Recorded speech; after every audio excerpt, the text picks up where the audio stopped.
प्रश्न क्रमांक 1. प्रश्न क्रमांक 29,122. अध्यक्ष महोदय, छापल्याप्रमाणे अध्यक्ष महोदय, वसई विरार महानगरपालिकेची स्थापना होऊन 16 वर्ष झालेली आहेत आणि या महानगरपालिकेची लोकसंख्या जवळपास 24 लाख अशी आहे आणि यामध्ये मनपाचे अजूनही एक स्वतःचे रुग्णालय सुसज्ज असं नाही आहे अध्यक्ष महोदय. त्यासाठी आत्ताच निधी शासनाने मंजूर केलेला आहे आणि भारतीय सार्वजनिक आरोग्य मानांकनानुसार महानगरपालिका क्षेत्रात 50,000 लोकसंख्येला एक नागरी प्राथमिक आरोग्य केंद्र आवश्यक असतं अध्यक्ष महोदय.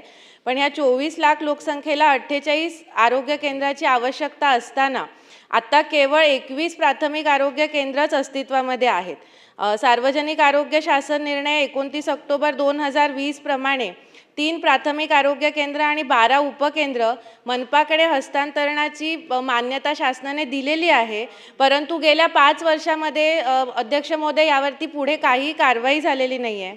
16 जुलै 2025 रोजी सन्माननीय मुख्यमंत्री महोदयांनी बैठक घेऊन आदेश दिले की हे 3 आरोग्य केंद्र, 12 उपकेंद्र आणि 116 जिल्हा परिषदेच्या शाळा या विनामूल्य हस्तांतरित करण्यात यावा महानगरपालिकेकडे. परंतु अजूनही यावरती काही कारवाई झालेली नाही आहे अध्यक्ष महोदय.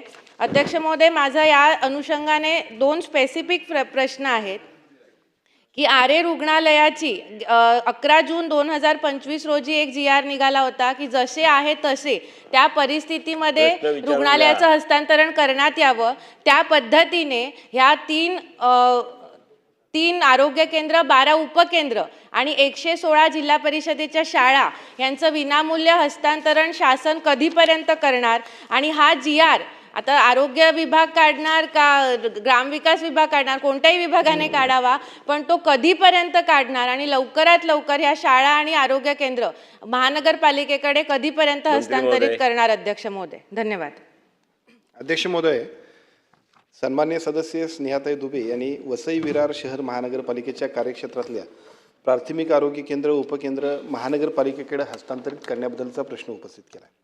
खरं तर त्या सगळ्या आरोग्याच्या सेवा अधिक चांगल्या पद्धतीच्या व्हाव्यात आणि त्या आरोग्याच्याच नाही तर प्राथमिक शिक्षणाच्या आणि प्राथमिक आरोग्य केंद्र म्हणजे आरोग्य आणि शिक्षण या दोन्ही विषयांचा जो का हस्तांतरित करण्याबद्दलची एक बैठक राज्याच्या मुख्यमंत्र्यांच्याकडे 16/7/2025ला झालेली आहे.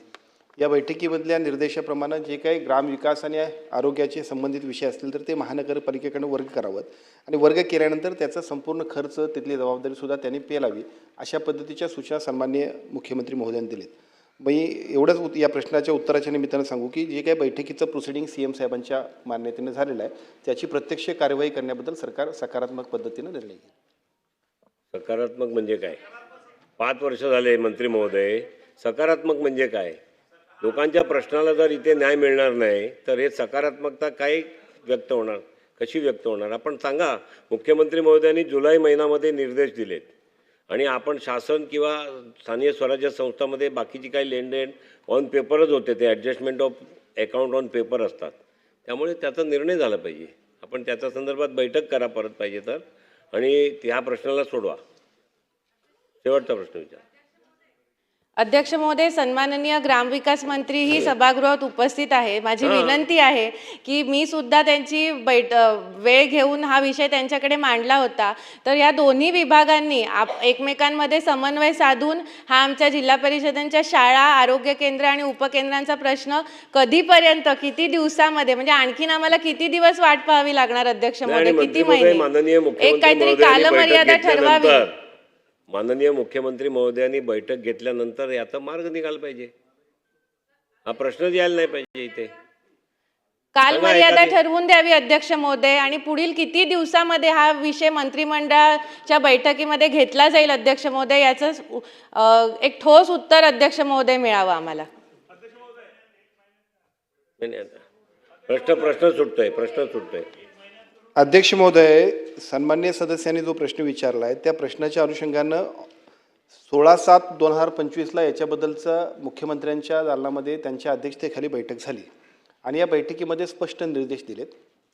मी प्रश्नाच्या अनुषंगाने इतकंच सांगतो की नगरविकास विभाग आणि ग्रामविकास विभाग या दोन्ही विषयाशी हा संबंधित विषय असल्यामुळं याची एक बैठक या तिन्ही विभागांची आम्ही घेऊ आणि जो निर्णय मुख्यमंत्र्यांनी दिला त्याची प्रत्यक्ष अंमलबजावणी आम्ही करू. किती 1 महिन्याच्या आत? 1 महिन्याच्या आत आपण करू. चला